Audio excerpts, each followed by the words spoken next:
back again. I'm going to do a purple eye this time. I'm going to use violet. You can't see, it's too bright. And that's by MAC. And I'm going to use carbon again, the black. And gorgeous gold. So I'm going to use these three. Let's see, these three here for my time.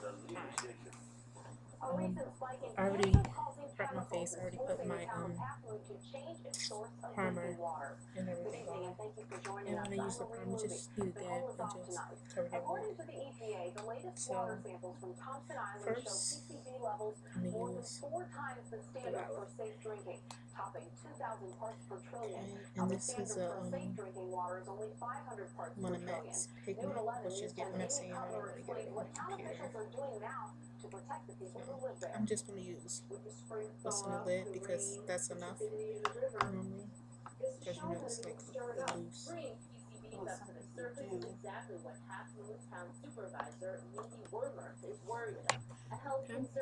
so just take this and I'm going to pat it all across my lid because it gives you the most color.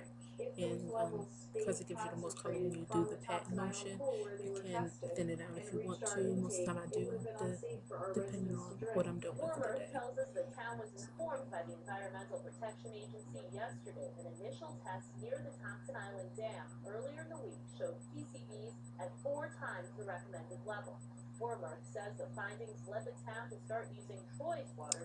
And from the earlier post, I wanted to load up the pictures after I took. Like if any of you look at my profile picture, that was the finished look after I did it from earlier today. But I don't know how to upload the pictures on there to what other people be doing. I don't know how to do that. So if anyone knows how to do it, please let me know so I can put them in there because I got a few pictures of the close-up of the eye and everything. But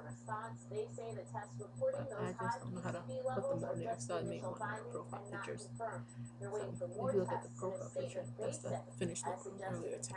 Let's add some more.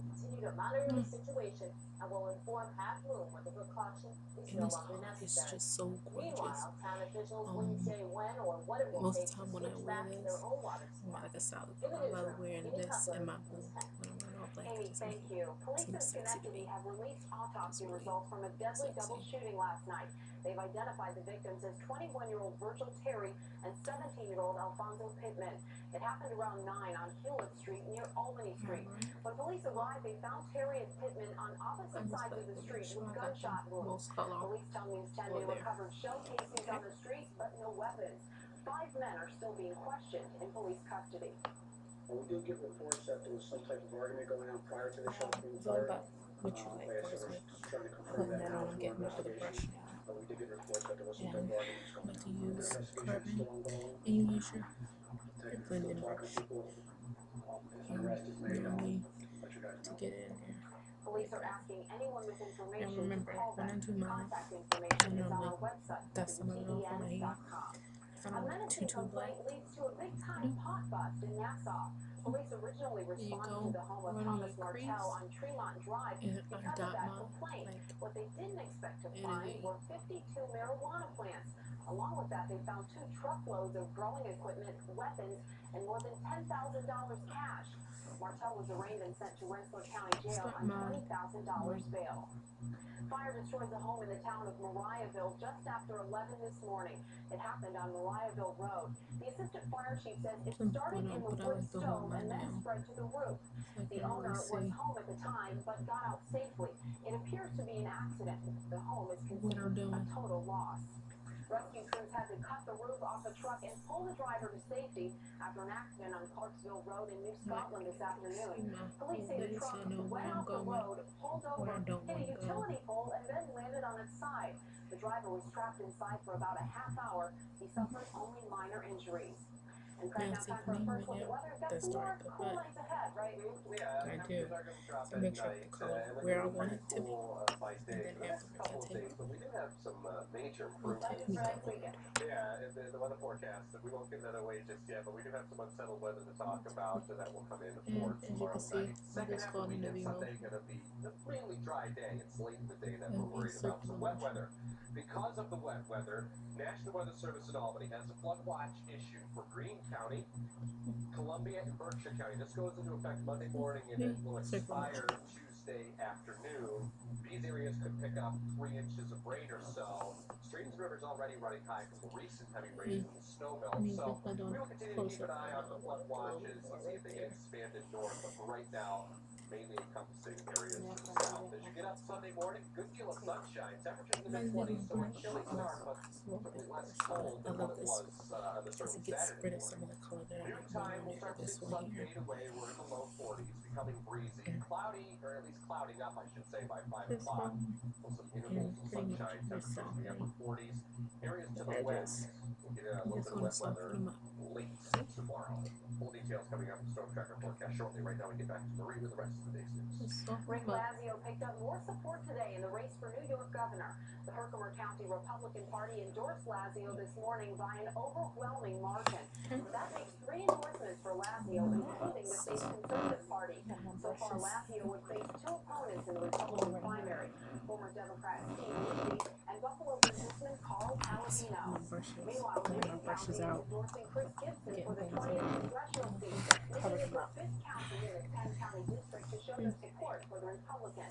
Other counties include Saratoga and Columbia. Gibson first announced his candidacy 2 weeks ago, and we could face off against Congressman Scott Murphy in the November election if he wins the Republican primary. Despite healthcare reform becoming law of the land earlier this week, it's still receiving opposition. And as ABC's David Curley reports, former vice presidential candidate Sarah Palin is among those calling for an overhaul of the legislation. The bronze. Sarah Palin didn't waste any time making her point. Government takeover of healthcare. No to healthcare reform, she said, despite its passage in Congress with no Republican support. I'm going to take it and like right below my eyebrows is where I'm going to put the color. Earlier, the former Alaska governor campaigned with her former running mate, helping John McCain fend off a conservative challenge to his Senate re-election bid. Right here. And you see. McCain also opposes healthcare reform, but with a nuance. This healthcare bill, repeal and replace, repeal and replace, repeal and replace. A slogan echoed by the Senate's top Republicans committed to repealing this bill and replacing it. Take this, Said it seems a good thing that folks on both sides soften the edges in between those without all the two. nasty consequences. The president, in his weekly You video don't want address, too much sees of it it. differently. The I'll just passage put of a tag. comprehensive health Okay. insurance reform that will begin to Now, end the worst I practices take of the insurance industry. my Rein in our exploding deficits. gorgeous That over gold. time finally And offer I'm millions of applying families this and small businesses quality, affordable care. And the security and peace of mind that comes with it. But while healthcare reform may be the law of the land, the battle between Republicans and Democrats is far from over. David Curley, ABC News, Washington. As the SUNY Board of Trustees reconsiders whether to close New Covenant Charter School, the fate of 2 other Albany schools hangs in the balance. Parents and students from Eagle Point and Schuyler Elementary Schools rallied this morning to save their schools. Earlier this week, the board voted to close New Covenant for not meeting benchmarks, but now they could reverse the decision in a new vote. Closing New Covenant would mean $3 million in savings for Albany Public Schools. That would keep the district from having to close Eagle Point and Schuyler. New Covenant should close. It's sad that it has to close, but our 2 elementary schools, Eagle Point and Schuyler, should not have to suffer because of the numbers. New Covenant's been bailed out too many times. 3 strikes. I'm sorry, you're out. And because I got a bowl whip, I'm going to use Monday in New York City. this President slimshine. Obama is praising a new piece of legislation that would make student loans a government-only option. Still ahead, why he says it would save Americans billions of dollars. And it's an event meant to benefit the American Heart Association. We'll take you to the Run for Your Life 5K and Rastic. Coming up in weather, we have a dry Sunday for the most part on tap. Very A little nice. bit milder too, but we do have some rain on That's the it. way, and that causes some problems. This is Talk about that coming up.